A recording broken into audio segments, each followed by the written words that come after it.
Assalamualaikum warahmatullahi wabarakatuh. Selamat siang. Perkenalkan, nama saya Asmadi. Saya dari perwakilan dari kelompok 1. Sebelumnya mohon maaf saya menggunakan masker sebab masih masa pandemi ya. Jadi untuk mematuhi protokol kesehatan, jadi saya menggunakan masker.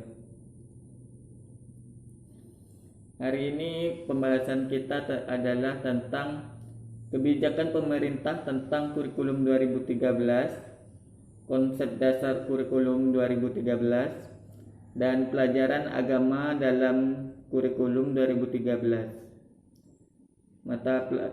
Mata kuliah praktikum pembelajaran SKI di MI yang diampu oleh Ibu Ilya MPDI. Baiklah, langsung saja kita masuk pada materi yang pertama, yaitu kebijakan pemerintah tentang kurikulum 2013. Kebijakan pemerintah tentang kurikulum 2013. Kurikulum 2013 termasuk kurikulum yang ada dalam kebijakan kurikulum pemerintah pada masa reformasi. Kurikulum 2013 adalah kurikulum terbaru yang diluncurkan oleh Departemen Pendidikan Nasional mulai tahun 2013 sebagai bentuk pengembangan dari kurikulum sebelumnya, yaitu kurikulum 2006 atau kurikulum tingkat satuan pendidikan KTSP yang mencakup kompetensi sikap, pengetahuan, dan keterampilan secara terpadu. Hal ini sesuai dengan apa yang ditegaskan dalam pasal 1 ayat 29 Undang-Undang Nomor 20 Tahun 2003 bahwa kurikulum merupakan pengaturan mengenai tujuan, isi, dan bahan pelajaran serta cara yang digunakan sebagai pedoman penyelenggara kegiatan pembelajaran untuk mencapai tujuan pendidikan tertentu. Perubahan kurikulum 2013 merupakan wujud pengembangan dan penyempurnaan dari kurikulum KTSP tahun 2006 yang dalam implementasinya dijumpai beberapa masalah sehingga dilakukannya perubahan, yaitu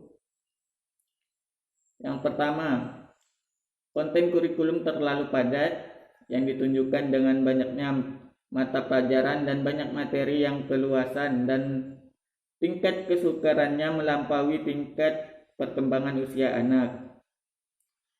Lalu yang kedua, belum sepenuhnya berbasis kompetensi sesuai dengan tuntutan fungsi dan tujuan pendidikan nasional.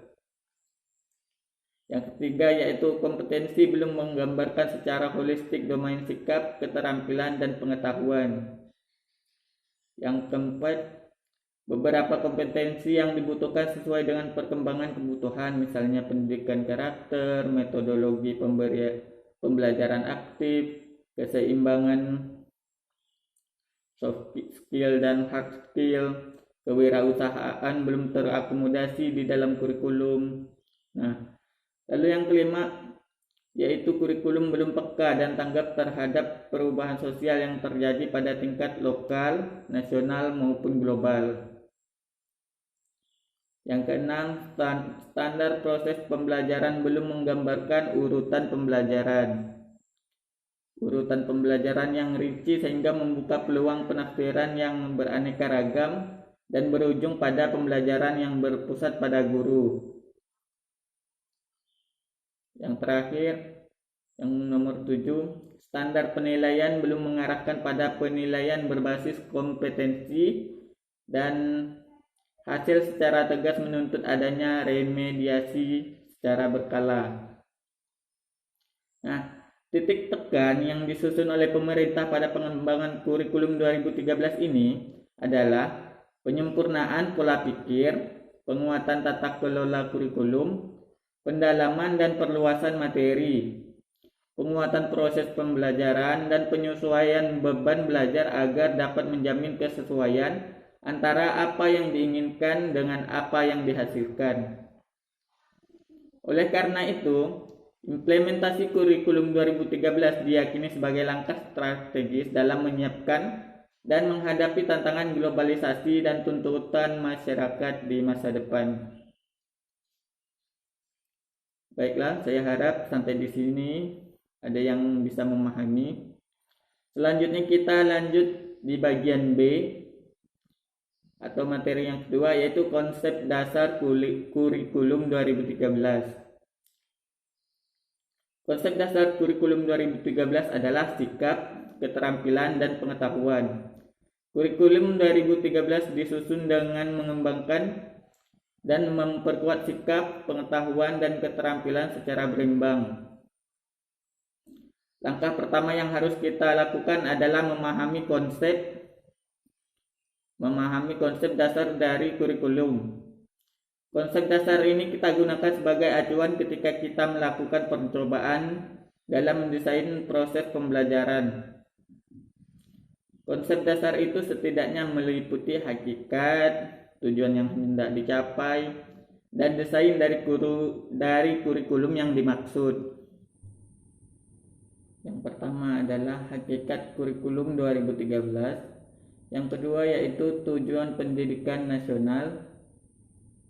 Sedangkan yang ketiga konsep kurikulum terintegrasi, dan yang keempat adalah kurikulum integrasi saintek dan IMTAK. Istilah saintek itu merupakan perpaduan antara sains, ilmu pengetahuan, dan teknologi. Sains dan teknologi ini tidak dapat dipisahkan satu sama lain karena sains merupakan sumber teknologi, sedangkan teknologi merupakan aplikasi sains. Istilah IMTAK merupakan perpaduan antara iman dan takwa, yaitu gambaran karakteristik nilai-nilai keagamaan atau keislaman yang harus dimiliki oleh setiap muslim. Selanjutnya kita lanjut pada materi bagian ketiga, yaitu C, pelajaran agama dalam kurikulum 2013. Secara filosofis, kurikulum 2013 mengembangkan kehidupan individu peserta didik dalam beragama, seni, kreativitas, berkomunikasi, nilai dari berbagai dimensi intelijensi yang sesuai dengan diri seorang peserta didik dan yang diperlukan masyarakat, bangsa, dan umat manusia. Sehingga pendidikan agama di sini berperan penting dalam implementasi kurikulum. Dalam konsep kurikulum 2013, pendidikan agama Islam menjadikan peserta didik menguasai 4 kompetensi inti yang sesuai dengan pendidikan agama Islam. Pendidikan agama tersebut terdapat kompetensi inti. Sikap spiritual, yaitu menghayati dan mengamalkan ajaran agama yang dianutnya.